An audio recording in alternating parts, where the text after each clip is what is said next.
I denne video vil vi fortælle lidt generelt om Generation Z, og så har vi nogle interviews.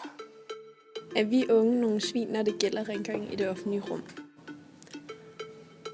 Vi unge er begyndt at smide mere skrald rundt omkring i det offentlige rum, og forventer, at andre rydder op efter os. Og derfor mener nogle ældre, at vi er for dovne. Er det rigtigt, at mange unge ikke følger med i undervisningen? Mange unge sidder og spiller Tetris og Facebook i timerne. Der er også mange, der sidder og hører musik og er uopmærksomme. Nu når kravene er så høje, påvirker det vores udseende. Denne pige er sikkert blevet presset af skønhedsidealen. Vi har lavet et spørgeskema til de unge, hvor der er 35 unge, der har svaret. Vores generation hedder Generation Z. Hvad synes du karakteriserer denne generation? Nogle af svarene lyder sådan: sociale medier, stor forbrug af teknologi, mange fester, hvor alkohol indgår, konstant pres på det ydre. Føler du dig presset af samfundet med hensyn til karakter og uddannelse? På dette skema kan man se, at der er 74%, der har sagt ja, 17%, der har sagt nej, og omkring 20%, der har sagt jeg ved ikke. Nævn 3 ting, du synes kendetegner unge i dag. Nogle af svarene lød sådan: sociale medier, fester, druk, stoffer, opmærksomhedskrævende, egoistiske og dovne. Hvordan tror du, at dine forældre vil betegne Generation Z? Skriv gerne 3 forskellige ting. Svar: utaknemmelige, dovne, uansvarlige, uopdragende, for mange fester, for lidt skole. Hvad har ændret sig ved din generation i forhold til de unge i dag?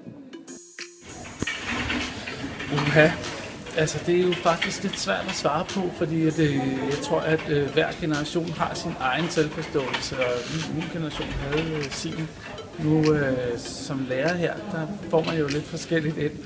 Jeg tror først og fremmest, at man i dag er nødt til at opfinde sig selv på en, eller har mulighed for at opfinde sig selv på en helt anden måde, end man havde førhen. Jeg tror ikke, at rammerne er så nemmere at få øje på længere. Jeg tror, at der er utrolig mange hylder at vælge med. Jeg tror, det er mere sammensat og svært at finde en fælles linje. Jeg tror, at vi var mere enige om før. Hvordan vil du beskrive de unges generation?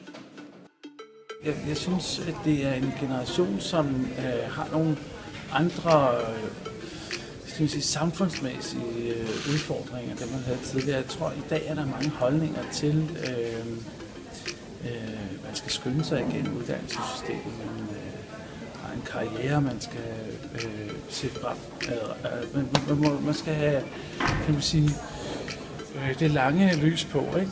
Og det synes jeg kan mærke i jeres generation, nutidens generation af unge, at man er meget fokuseret på sin egen fremtid. Måske først og fremmest det der med sin egen.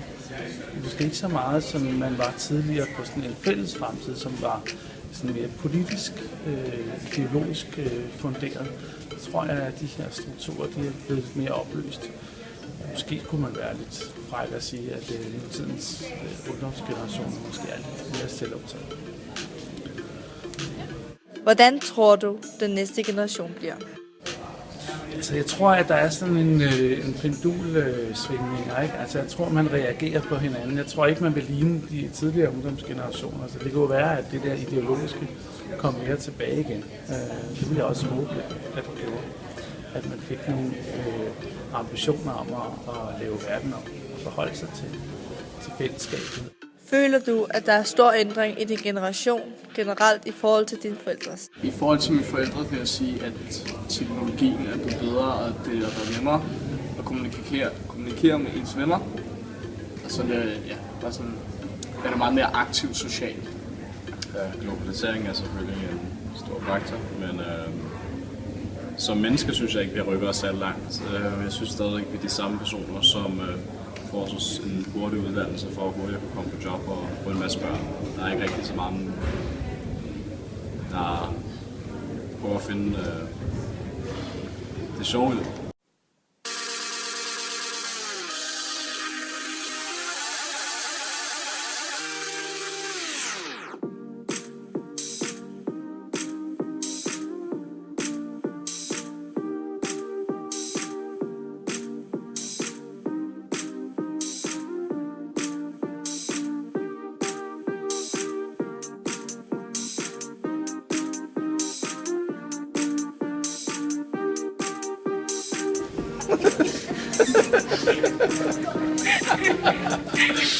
Det kan klippes i det her, ikke?